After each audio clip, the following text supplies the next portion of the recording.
The president of the Philippines, Rodrigo Duterte, to Canada that the trash was not welcome, to send it back to Canada. Your garbage is on the way. Prepare a grand reception. Eat it if you want to. Oh, wow. Rodrigo Duterte does not mess around. Prepare a grand reception for your trash and eat it if you want to?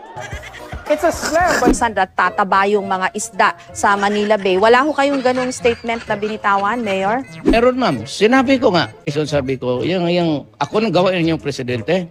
Ubus yan lahat, itatapong ko yan sa Manila Bay. Ipakain ko yan sa isda para tataba ang mga isda dyan. Yung mga kriminal, isali ko na yung mag-corrupt sa gobyerno para isang ratsada lang.